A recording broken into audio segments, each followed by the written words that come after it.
Je ne veux pas faire de procès d'intention. Moi, j'ai écouté M. Besson. Il a dit qu'il n'était pas question d'engager des poursuites contre des militants, contre des personnes, des citoyens, dont acte. Ce texte permet à des parquets d'engager des poursuites, manifestement contre le vœu du gouvernement. Le problème du chiffre, il est posé par quoi? Il est posé par la LOLF, c'est-à-dire par le texte qui accompagne la loi de finances et qui fixe des objectifs chiffrés. Alors, on ne va pas se battre sur les chiffres, mais en gros, 25 000 sans-papiers à reconduire au-delà des frontières d'une part, mais aussi incriminer 5 000 aidants. Alors M. Besson nous dit les aidants, c'est les passeurs. Oui, sauf que dans les aidants aujourd'hui, il y a des gens qui ne sont pas des passeurs et que malheureusement on poursuit. Et vous avez entendu, vous avez vu que des personnes qui sont militants, qui ont simplement donné un coup de main, apporté de la nourriture, ont été mis en garde à vue, y compris avec des menottes.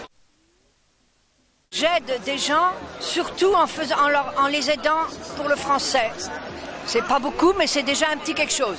Et puis j'ai aidé aussi quand j'étais assistante sociale autrefois. Je suis éducatrice spécialisée dans l'Essonne, au sein d'une maison d'enfants à caractère social. Et je prends en charge des mineurs étrangers isolés.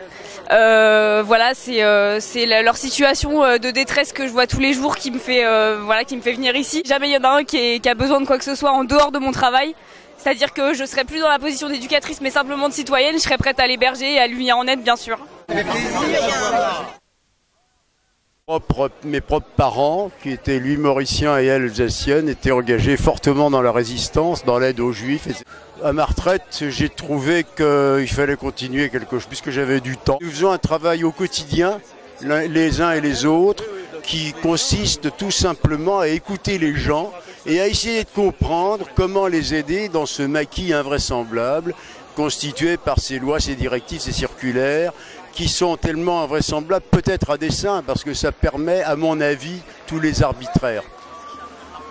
J'ai vu arriver les gens qui souffraient, qui avaient été persécutés, qui étaient dans un état psychique lamentable, et avec un peu d'humanité, un peu de gentillesse, on arrivait à leur remettre le fil à la patte et à leur remettre les choses en place. Voilà. Je suis un petit-fils d'immigrés, un arrière-petit-fils d'immigrés. De gens qui ont fui une oppression ou des conditions économiques qui leur permettaient pas de subsister et qui sont allés chercher refuge en France. C'était des juifs polonais qui sont venus ici en quête de liberté et puis aussi en quête d'un avenir pour leurs enfants. Je considère que c'est un devoir pour moi d'aider les gens qui arrivent et pour exactement les mêmes raisons.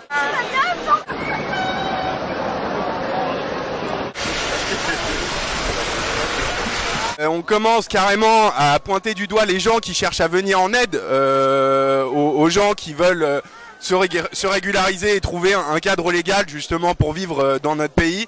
Bah là on arrive vraiment à un niveau complètement lamentable. Je préfère aussi rappeler au passage que la façon dont on traite les étrangers dans une démocratie est un excellent signe ou en tout cas un très bon indicateur de comment on fonctionne et de ce qu'on fait avec cette démocratie. Voilà.